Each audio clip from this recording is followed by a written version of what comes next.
no all'illegalità, Confservizi Veneto, insieme all'Associazione Libera e a Union Camere Veneto, hanno organizzato al Teatro De Giorgio a Vigonza, in provincia di Padova, il convegno Illegalità, io la rifiuto. E soprattutto in questo momento perché c'è un pericolo davvero incombente.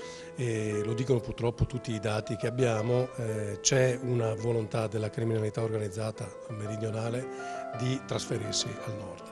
Ci sono già delle infiltrazioni pericolosissime in Veneto, a Padova e in altre province e quindi, come dire, è una sorta di dovere morale quello che abbiamo noi come istituzioni, cittadini, aziende, di fare particolare attenzione a quello che sta accadendo. I primi a dover prendersi delle responsabilità sono gli amministratori locali, che non devono solo attenersi alla norma, alle leggi, ma devono avere anche un rigore morale ed etico che secondo me è venuto un po' meno negli ultimi anni. Non basta la legge o la norma, serve anche un rigore etico, bisogna pensare che la politica nella sua accezione più grande è etica. La prima tappa di un percorso per un protocollo di legalità e di responsabilità sociale tra gli enti, le istituzioni e le aziende che operano nella regione Veneto. Il sistema Albo Gestori Ambientali, Union Camere Nazionale, Libera, Lega Ambiente ha sottoscritto il 20 novembre scorso, nella giornata della legalità, il protocollo di adesione all'Associazione Libera per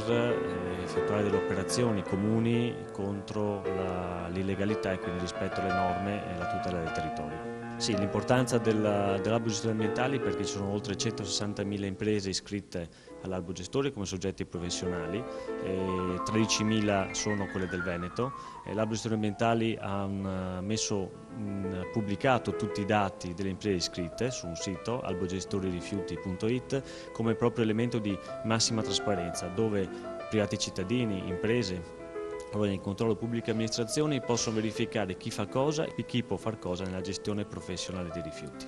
Numerosi rappresentanti per un progetto sostenuto anche dalle multi-utility ETRA, Acegas APS, Ecoambiente di Regione, Provincia e Comuni e la Direzione Distrettuale Antimafia. Non deve essere solo un foglio scritto ma anche rispettato e condiviso. Certamente, le carte scritte ormai riempiono le scrivanie di ogni ufficio, di ogni azienda, di ogni impresa pubblica o privata che sia e soprattutto possono essere a disposizione di chiunque, anche chi vive nell'illegalità. Noi vogliamo avere delle regole certe, dei percorsi chiari da seguire ma soprattutto verificabili.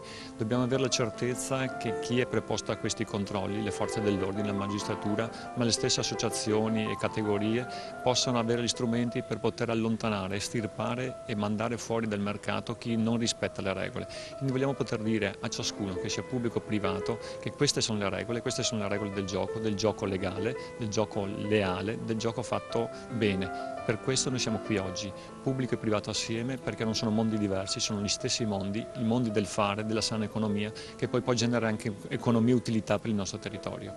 Non è col silenzio che si combatte, bisogna reagire.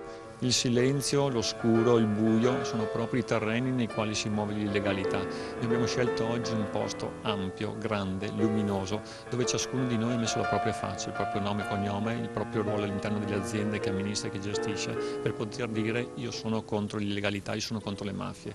Il prossimo passo è proprio quello di riuscire a coinvolgere anche i cittadini, il mondo della scuola, delle istituzioni, delle associazioni, perché più saremo a dire io sono contro l'illegalità e più andremo a scardinare quel sistema mafioso e malavitoso che è proprio quello dell'omertà. Un rischio quello dell'illegalità, dei fenomeni di infiltrazione mafiosa che in Veneto si pronuncia ancora sottovoce, ma occorre prevenirli e fermarli con informazione e formazione, una filiera che deve passare dal cittadino alle aziende, ma soprattutto dalle istituzioni che hanno un ruolo significativo, poiché l'illegalità va combattuta e isolata tutti insieme, con energia, determinazione e trasparenza.